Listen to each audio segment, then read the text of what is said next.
나도 모르게 매너리즘에 빠지거나 나도 모르게 나태해진 적이 있었어요. 근데 내가 그걸 못 느꼈던 거죠. 마치 개구리가 냄비 안에서 끓는 것처럼. 그러면 본인이 끓는 점에 가서야 알잖아요. 이게 망하는 길인지 안 망하는 길인지. 그런데 평소에는 너무 아늑한 곳에, 소위 말해서 컴포트 존에 있다 보니까 이게 위기인지 슬럼프인지 구분이 안 가는 거예요. 사실 가장 좋은 거는 주기적으로 새로운 사람이나 아니면 만난 지 좀 오래된 사람이나 그런 사람들을 좀 주기적으로 만날 필요가 있습니다. 그러다 보면은 이게 셀프 코칭이 되는 것 같거든요. 그러니까 내가 혼자서 계속 혼자서만 생각하고 심사숙고하다 보면 마치 열심히 생각하는 것 같지만, 그리고 아침부터 저녁 때까지 정말 열심히 무언가는 하고 있는데 성과가 나오지 않는 거예요. 그럴 때는 방향성이 잘못됐던가 아니면 방법론이 잘못됐던가 뭐 하나 문제가 있는 거죠. 근데 혼자서는 그거를 알 길이 없다라는 거죠. 저는 경험상으로 그렇습니다.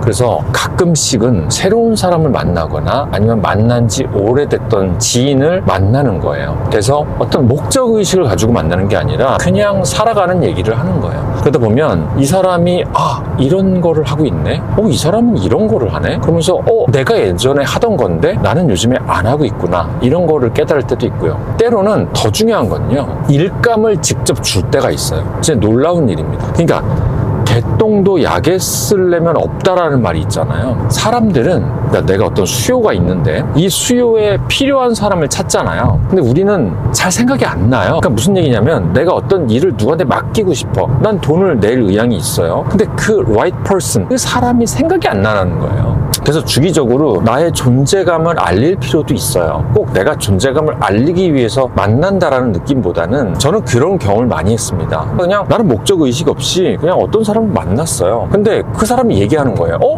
마침 우리 세일즈 교육하는데 한번 할 수 있으세요? 물어본 적이 꽤 많아요. 그게 진짜로 그런 니즈가 있어서 그런 건지 아니면 저를 만나서 그 생각이 난 건지는 제가 잘 모르겠어요. 그런데 그런 경험이 꽤 많고요. 본인이 니즈가 없더라도 저는 소개를 해준 경험도 많아요. 그런 식으로 기회가 다이렉트로 오는 것도 있지만 저는 더 중요한 거는 나의 어떤 루틴, 생활 패턴, 또 나의 어떤 액티비티와 관련된 것 같아요. 내가 같은 일을 계속 오래 하다 보면은 내가 무슨 일을 하는지 잘 모를 때가 있어요. 정말 그렇거든요. 특히 1인 기업이신 분들은 그게 굉장히 흐려질 때가 있어요. 명확한 게 흐려질 때가 있단 말이에요. 그러니까 내가 고객을 발굴하기 위해서 예전에는 이런 저런 일을 했었어요. 그러니까는 발주가 막 들어오고 나를 찾는 사람들이 많았다는 얘기예요. 근데 그게 한 2, 3년 가요. 보통 탄력받으면 2, 3년 가거든요. 근데 2, 3년 가니까 바쁘잖아요. 그러면 나도 모르게 이게 되게 무서운 거예요. 나도 모르게 뭐라고 말해야 될까?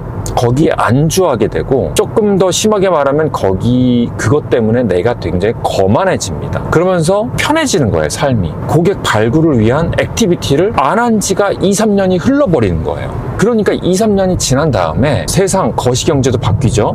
또 거래처가 바뀔 수가 있거든요. 그러다 보면 기회를 잃어버리게 되는 거죠. 이게 굉장히 무서운 거거든요. 아까 마치 냄비 속의 개구리와 같은 거예요. 그때는 몰라요. 왜냐면 내가 너무 잘 나가니까. 저도 예전에 그런 적이 있었어요. 제가 너무 바빴습니다. 진짜 그때는 목이 쉬었습니다. 목이 다 지금도 목이 항상 안 좋은데 그때는 말을 할 수 없을 정도로 강의가 하루에 2번 잡힌 적도 있었고 어마어마했었습니다. 그러다 보니까 제가 고객 발굴을 위한 노력을 안 했던 거죠. 사람도 안 만나고 고객도 안 만나고 홈페이지에 올리던 글도 안 올리고 업데이트도 안 하고 블로그도 안 올리고 유튜브도 안 찍고 그냥 가만히 있는 거예요. 왜냐면 가만히 있어도 너무 장사가 잘 되니까. 그러다 보면 내가 어느 순간 이상하다라고 하는 그런 느낌이 올 때가 있어요. 그럴 때는 이미 늦은 거죠. 물론 그때라도 열심히 또 리커버하면 되는데, 그래서 주기적으로 자기를 반추하고 반성하고 복구하는 그런 시간이 필요한 것 같아요. 저는 그런 걸 많이 느꼈습니다. 그 누구와 얘기해도 영감을 얻을 수 있다. 영감을 주고받는 게 바로 피어 코칭이다. 전 그렇게 생각합니다.